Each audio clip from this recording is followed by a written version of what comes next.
Graças a Deus, meus irmãos, minhas irmãs, nós mais uma vez nos encontramos, nos reunimos para louvar a Deus, para bendizer o seu santo nome. Eu sempre tenho dito, um grande privilégio para nós nos reunirmos, mesmo que de forma extraordinária, mesmo que de forma digital, pela internet, para adorar a Deus. Isso é uma bênção maravilhosa. Nós queremos então, em nome de Deus, Pai, Filho e Espírito Santo, prestar culto a Ele. Amém. Ouçamos o que nos diz a palavra de Deus no livro dos Salmos. Salmo didático dos filhos de Coré. Como suspira a corça pelas correntes das águas. Assim, por ti, ó Deus, suspira a minha alma. A minha alma tem sede de Deus, do Deus vivo. Quando irei e me verei perante a face de Deus? As minhas lágrimas têm sido o meu alimento, dia e noite. Enquanto me dizem continuamente, o teu Deus, onde está? Lembro-me destas coisas e dentro de mim se me derrama a alma. De como passava eu com a multidão de povo e os guiava em procissão à casa de Deus. Entre gritos de alegria e louvor, multidão em festa. Por que estás abatido, ó minha alma? Por que te perturbas dentro de mim? Espere em Deus, pois ainda o louvarei. A Ele, meu auxílio e Deus meu. Palavra do Senhor. Inspiradoras as palavras do salmista do Salmo 42. Vamos orar. Senhor nosso Deus, nosso Pai, nós te louvamos, nós te bendizemos. Tu és o nosso Deus, o Deus de toda glória, de toda graça, Tu és o Deus de toda misericórdia. O Deus que nos ama, apesar de tudo, não cessa de desejar o nosso bem. Ó Deus, nós queremos te adorar. Sê conosco aqui, preside esse culto, preside este ato de louvor e adoração. Que tudo concorra para a glória do Teu nome e para a edificação das nossas vidas. Nós oramos em nome de Jesus. Amém. Amém. Graças a Deus. Vamos cantar? Vamos cantar um hino de adoração ao nosso Deus?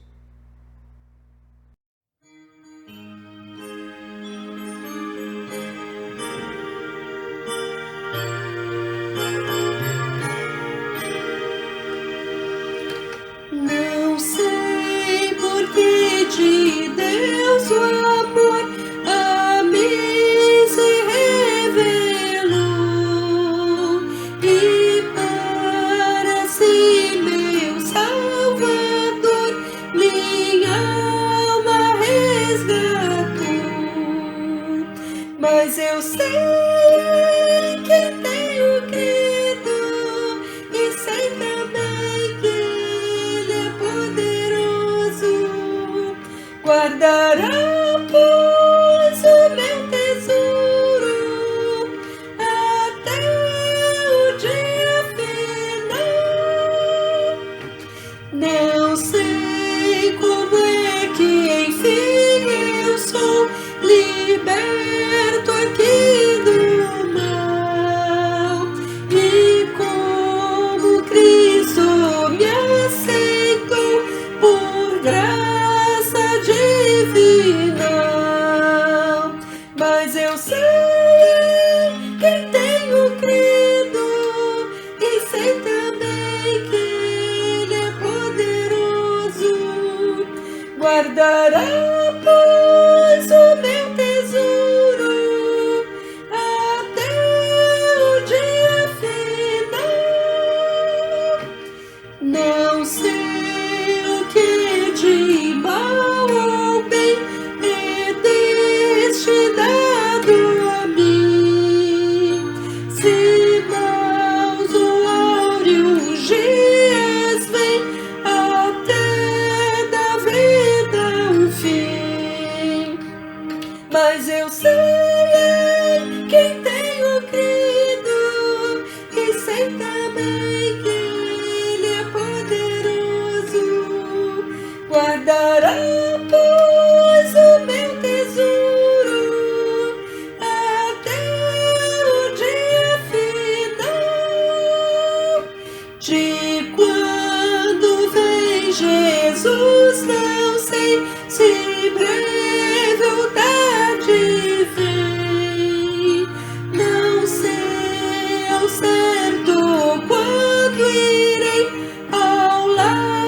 guardará, pois, o meu tesouro até o dia final.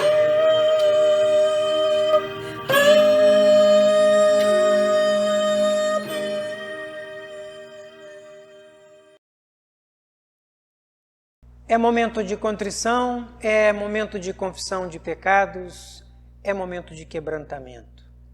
Para isso, eu quero ler a palavra de Deus no livro dos Salmos, também o Salmo 51, onde a palavra de Deus diz assim: Compadece-te de mim, ó Deus, segundo a tua benignidade, e segundo a multidão das tuas misericórdias, apaga as minhas transgressões.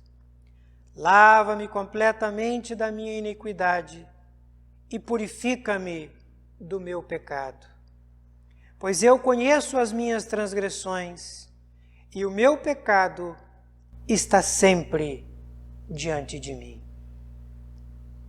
Vamos curvar nossas cabeças. Enquanto ouvimos o louvor, confessemos a Deus as nossas faltas e pecados. Deus é justo e também justificador. Deus é aquele que nos perdoa os nossos pecados. Oremos silenciosamente.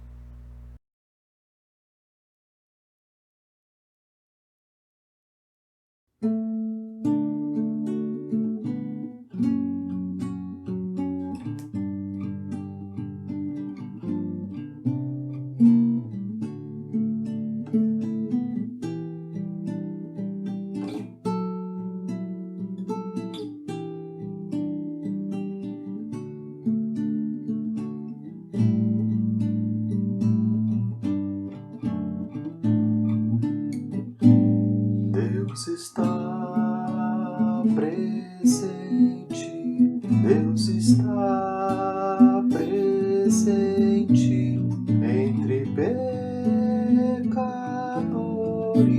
como nós.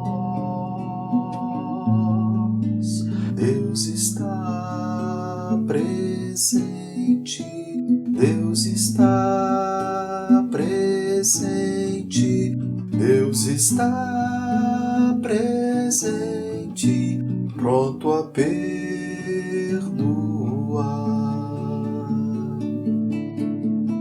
Deus irá ouvir nossa oração, nosso fardo vai sobre si levar.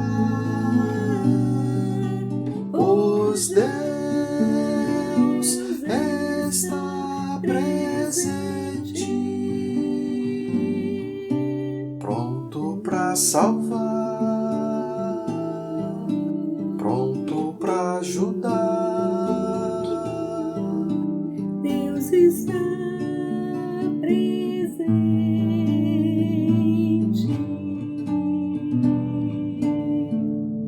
Deus irá ouvir Nossa oração, nosso fardo vai sobre si levar.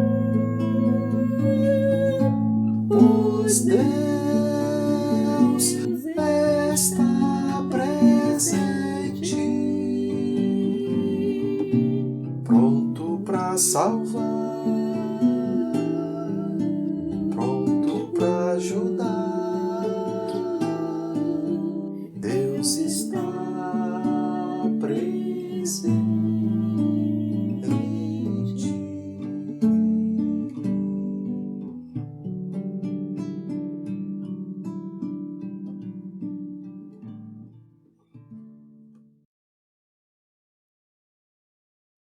Vamos cantar ao Senhor, vamos bendizer o nome dEle. Deus habita no meio dos louvores.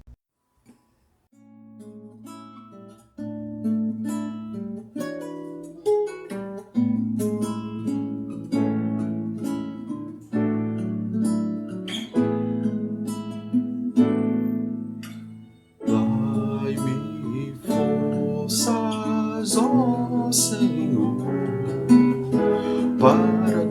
me seguir quando difícil for, que eu já não mais queira revidar quando outro meus direitos usurpar. Sei que o mal que eu não quero muitas vezes vou fazer, mas o bem que eu desejo, esse não. Miserável homem que sou, mas dou glória a Cristo Jesus Salvador.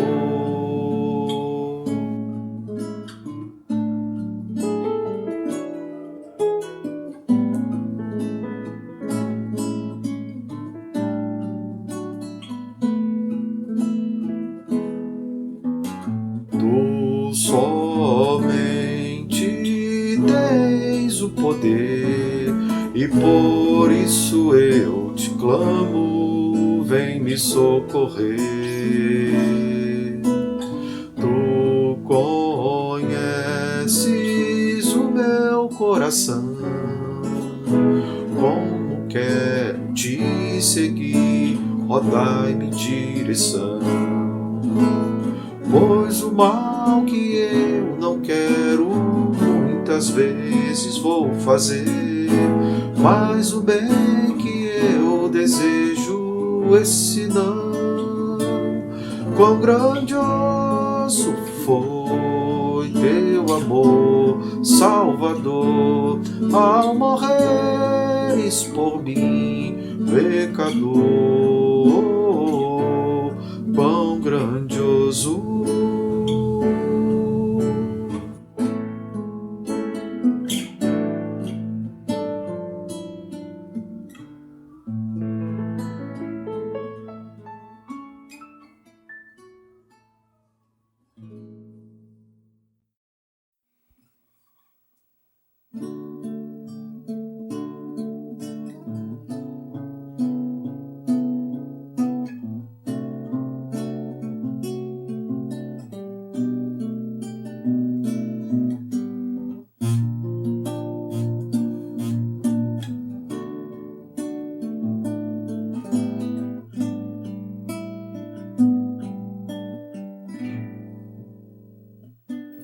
Senhor Jesus,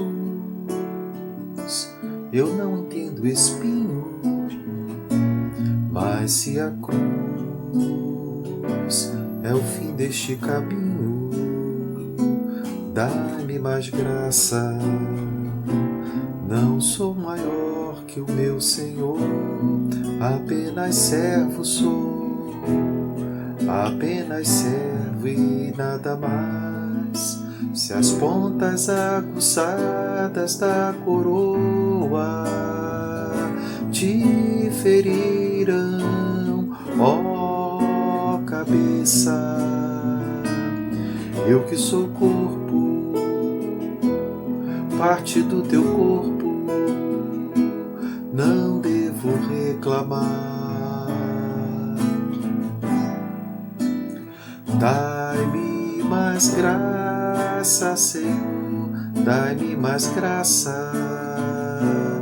Passa os teus dedos nos meus olhos, vem me consolar. Dai-me mais graça, Senhor, dai-me mais graça. Fazem-me em Cristo outra vez ser mais que vencedor.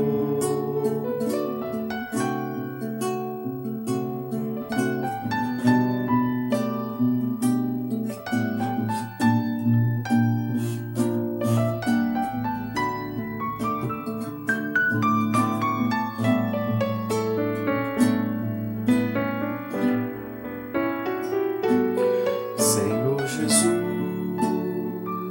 ainda não entendo espinho, mas se o mesmo faz parte da tua cruz, eu aceito. Não sou maior que o meu Senhor, apenas servo sou, apenas servo e nada mais. Senhor, se estou por ti sendo provado, eu quero aprovado ser agora.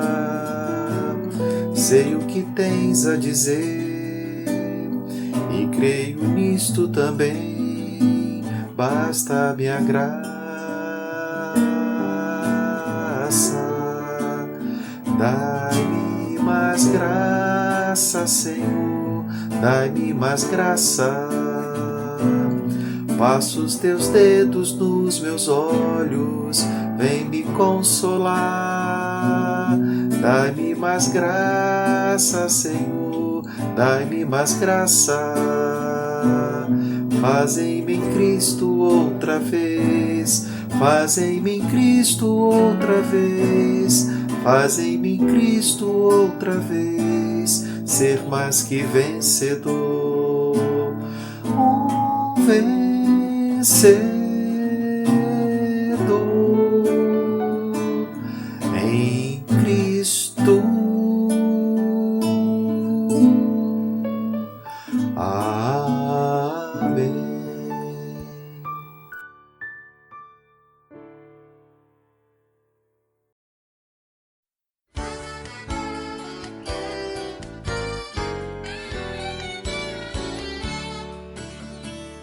Sobram razões pra te agradecer. Muito obrigado a Deus, que sua bondade em pé me sustém. Muito obrigado, Pai. Pois se por pouco momento só deixaste de olhar pra mim, me guardar, eu estaria caído ao pó, mal sei cuidar de mim. Só se o Senhor cuidar. Por isso digo que é bastante pra mim ter parte em tua graça. Pois sei de mim que sou fraco, frágil e vil, que sem ti nada sou, nada sou. Graças te dou, graças te dou, por isso tudo é graça. Sim,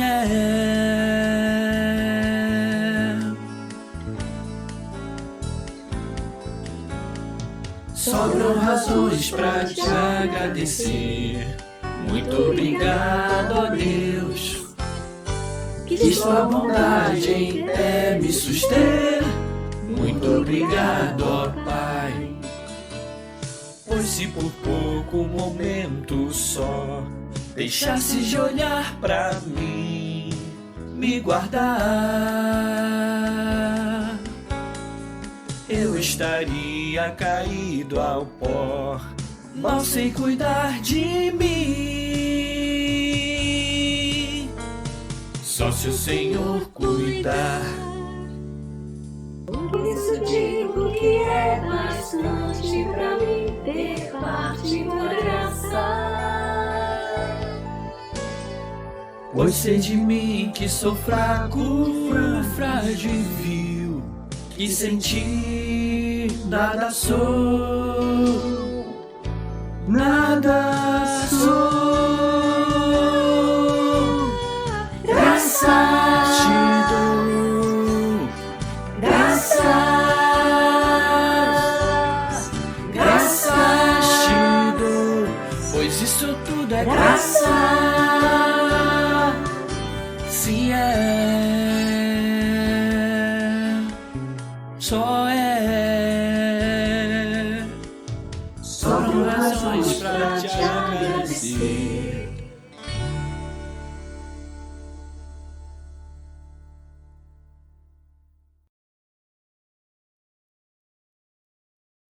Meus irmãos, minhas irmãs, nós vamos ouvir a palavra de Deus. A palavra de Deus é o centro do culto evangélico. A palavra de Deus é a palavra que nos dirige, que nos conduz na vida. Ouvir a palavra de Deus e praticá-la é o que dá sentido às nossas vidas. Se queremos conhecer os propósitos de Deus, não encontraremos em nenhum outro lugar que não seja a palavra dele. Tudo que se diz sobre Deus deve coincidir com o que a palavra dele diz. Por isso é que nós sempre nos inspiramos nela e procuramos obedecê-la. Queria convidá-los para abrirem comigo a palavra de Deus na segunda carta de Paulo apóstolo, capítulo 12, a partir do versículo 7. Segunda carta de Paulo aos Coríntios, capítulo 12, onde está escrito: E para que não me ensoberbecesse com a grandeza das revelações, foi-me posto um espinho na carne, mensageiro de Satanás, para me esbofetear, a fim de que não me exalte. Por causa disto, 3 vezes pedi ao Senhor que o afastasse de mim. Então, ele me disse: A minha graça te basta, porque o poder se aperfeiçoa na fraqueza. De boa vontade, pois, me gloriarei nas fraquezas, para que sobre mim repouse o poder de Cristo. Pelo que sinto prazer nas fraquezas, nas injúrias, nas necessidades, nas perseguições, nas angústias, por amor de Cristo. Porque quando sou fraco, então é que sou forte. Palavra do nosso Deus. Amém. Meus irmãos, minhas irmãs, nós queremos meditar na palavra de Deus e esta pregação tem por título Os Silêncios de Ouro. Há silêncios que são de ouro. O silêncio de Deus. Quando Deus silencia, ou quando Deus nos fala e nos responde às nossas orações de modo distinto daquilo que nós esperávamos. Todos nós um dia já passamos por isso. Todos nós um dia poderemos nos defrontar com essa realidade. Nem sempre Deus nos responde da forma como nós esperamos ou esperávamos. Com as Bíblias abertas, eu queria convidá-los para meditar o que o texto diz. Mas, primeiramente, eu queria pensar junto com vocês sobre essa expressão que Paulo, no versículo 7, usa. Espinho na carne. O que poderia ser, ou que poderiam ser esses espinhos na carne de que fala Paulo? Há uma hipótese que alguns estudiosos das Escrituras Sagradas aventam, e não se trata de uma segurança absoluta, mas uma hipótese plausível, uma hipótese possível. Paulo poderia estar se referindo aos seus problemas visuais. Se nós lemos Gálatas, capítulo 6, nós vamos perceber algo muito interessante. Gálatas, capítulo 6, versículo 11, Paulo se despedindo, terminando a sua carta, ele diz assim: Vede com que letras grandes vos escrevi de meu próprio punho. A tese que alguns estudiosos utilizam quando fala de espinho na carne poderiam ser os problemas visuais que Paulo tinha. Paulo, escrevendo aos Filipenses, ele fala do amor daquela comunidade por ele, que era tão grande que, se preciso fosse, eles arrancavam os próprios olhos e os davam a ele. É possível, apenas possível, que o espinho na carne fosse essa limitação visual, algum tipo de problema oftalmológico que Paulo tivesse, que o impedia de, com todo o desassombro, pregar o Evangelho. Era como que uma barreira, como que uma limitação. Por isso que Paulo diz, vede com que grandes letras. Por quê? Porque Paulo tinha um estenógrafo, Paulo tinha alguém que escrevia as suas cartas enquanto ele ditava.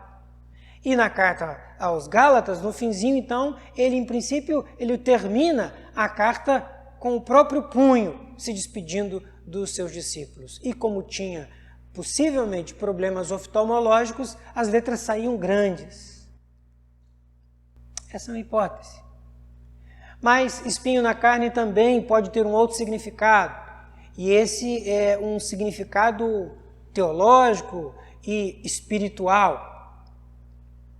Espinho na carne podem ser limitações e tribulações que fazem parte da vida.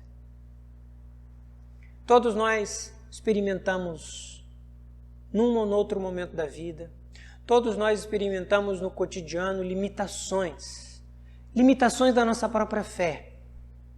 Você nunca se deparou com circunstâncias em que você simplesmente não consegue perdoar uma pessoa, que você vê limite em se reconciliar com uma pessoa?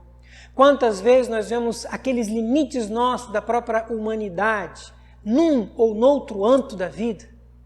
Aqueles momentos, aquelas circunstâncias em que nós somos tentados. E, diante da tentação, nós nos vemos no limite ou então na incapacidade de, por força própria, por capacidade própria, superar, vencer essas tentações. Paulo era um ser humano como cada um de nós. Tinha, sim, as suas muitas tentações, as suas muitas limitações espirituais. E esteve, sim, também sobre o mesmo tipo de tribulação. De um jeito ou de outro, espinho na carne era algo que incomodava imensamente o apóstolo Paulo. E o texto diz que, mais de uma vez, Paulo pede a Deus para livrá-lo. E aqui eu entro, então, eu me aproximo do segundo aspecto introdutório dessa pregação. Paulo era um ser humano como qualquer um de nós. Paulo viveu sobre limitações, sejam limitações físicas, sejam limitações espirituais. Paulo era um como cada um de nós. Paulo era um ser humano. Paulo, meus irmãos, era assim, alguém como nós. Diante dessas tribulações, diante dessas limitações, Paulo, que confiava na oração, que confiava no poder da oração, se lança, se joga em Deus. O texto diz, 3 vezes ele pediu socorro a Deus. 1, 2, 3. Essa experiência de Paulo de orar 1, 2, 3 vezes, pedindo socorro, pedindo a libertação para aquele estado de limitação, o espinho na carne, faz com que Paulo amadureça. A resposta de Deus não foi como Paulo esperava que deveria ser. A resposta de Deus foi uma resposta que vai na direção contrária daquilo que Paulo esperava. A oração, meus irmãos, a oração não é um monólogo. A oração não é falar consigo mesmo. A oração é falar com Deus. A oração é falar com aquele que é invisível, mas é real. Quem crê na oração sabe do que eu estou falando. Quem tem vida de oração sabe bem do que eu estou falando. Mas a oração, meus irmãos, e Paulo aprendeu isso e, portanto, pode nos ensinar. A oração é, acima de tudo, nos ensina a nos submetermos à vontade de Deus. A oração não é um meio, uma tentativa, e sempre fracassada, eu diria, de dobrar a Deus. Deus jamais vai se submeter à nossa vontade. A vontade de Deus sempre foi e sempre será soberana. E isso é um aprendizado que Paulo teve que experimentar. Deus nos ama. Deus sabe o que é melhor para nós. Deus não está limitado pelo tempo. Portanto, Deus sabe o presente, o passado e o futuro. Deus não se limita nessas categorias que são limitantes para nós. Deus antevê, Deus se antecipa, Deus sabe que tal ou tal coisa que nós pedimos pode não ser o ideal e o bom para nós. Por isso que a resposta de Deus não se pauta na nossa vontade, mas na vontade dele. O texto da palavra de Deus diz claramente, Paulo, quando ora, ele pede a Deus 3 vezes. 3 vezes pedia ao Senhor que o afastasse de mim, o espinho. E a resposta? Então ele me disse, a minha graça te basta. A graça de Deus é suficiente. O que nós precisamos na vida é a graça de Deus, porque a graça de Deus, ela inspira a nossa vida. A graça de Deus, ela é perdoadora, ela é transformadora. A graça de Deus é uma lembrança permanente que Deus nos ama, apesar dos nossos pecados, que Deus nos ama sem condições, Deus nos ama para sempre. Isso é graça. E Deus se relaciona conosco sempre pautado na sua graça. E é a resposta que Deus dá para Paulo. Olha, a graça já está bastante. Deus diz mais, na resposta, Deus diz, a minha graça te basta, porque o poder se aperfeiçoa na fraqueza. E aqui eu quero caminhar para a conclusão dessa pregação. Meus irmãos, a graça de Deus é tudo. Tudo começa e tudo termina na graça de Deus. Deus não age de outro jeito, de outra forma que não seja pautado na sua graça. Graça significa cuidado. Deus cuida de nós. Graça significa que Deus nos perdoa. A cada manhã, Deus vem com a sua graça perdoadora. Meus irmãos, a graça de Deus nos impulsiona, nos inspira, nos empurra para viver. Por isso é que o texto diz claramente, de boa vontade, pois, me gloriarei. De boa vontade, pois, me gloriarei nas fraquezas, para que sobre mim repouse o poder de Cristo. Pelo que sinto poder nas fraquezas, nas injúrias, nas necessidades, nas perseguições, nas angústias, por amor de Cristo. E termina dizendo algo maravilhoso. Porque quando sou fraco, então é que sou forte. As fraquezas nossas, elas são também uma oportunidade de Deus mostrar a sua força. Reconhecer os nossos limites, reconhecer as nossas fraquezas é, acima de tudo, se lançar, se jogar na graça de Deus. E não tem caminho melhor. Isso eu queria inspirar a cada um de vocês. A graça de Deus é bastante para nós. Se você se encontra vivendo situações como essa, tem pedido a Deus ou pediu muito a Deus o socorro e não encontrou o socorro que esperava, pode dar certo. Que não há oração sincera que fique sem resposta. E as respostas de Deus são sempre pautadas na sua graça.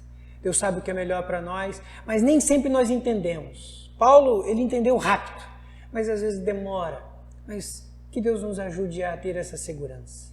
A graça de Deus, a sua graça orienta e conduz a nossa vida.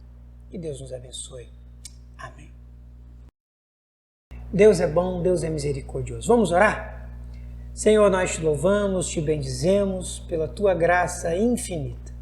Te louvamos, ó Deus, porque nos momentos de fraqueza, de dor, de angústia, tu nunca nos desampara, nos abandona.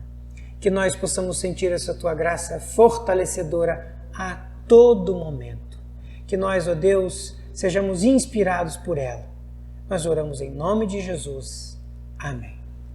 Que a graça do Senhor Jesus, o amor de Deus, o nosso Pai, e a comunhão do Espírito Santo sejam sobre nós, hoje e para todo sempre. Amém. Amém.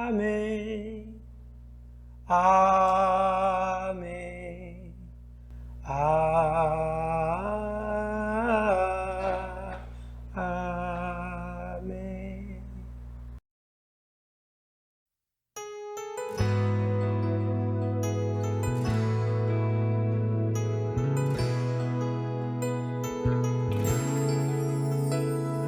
Não foram os gritos que o condenaram à cruz, foi o amor. Não foram os pregos que o prenderam à cruz, foi o amor. Não foram os soldados que o mataram na cruz, foi o amor. Foi o amor de Jesus que transformou a cruz, instrumento de suplício, em sinal de esperança.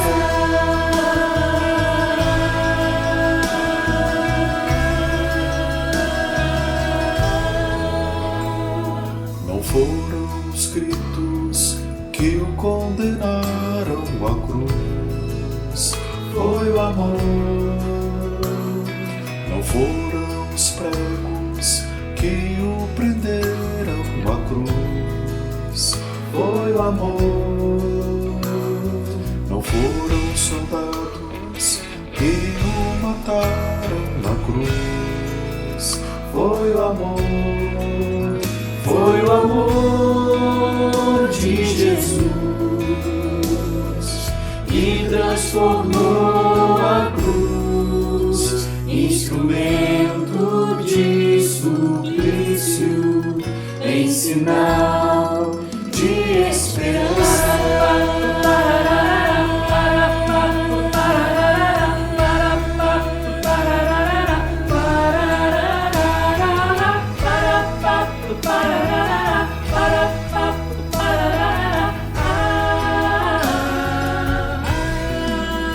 É o amor de Jesus expresso ali na cruz. É o amor de Jesus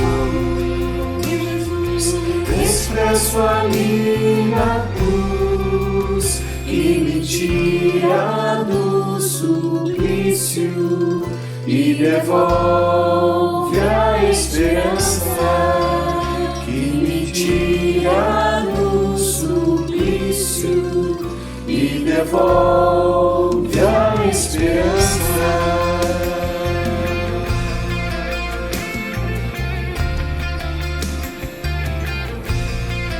A esperança.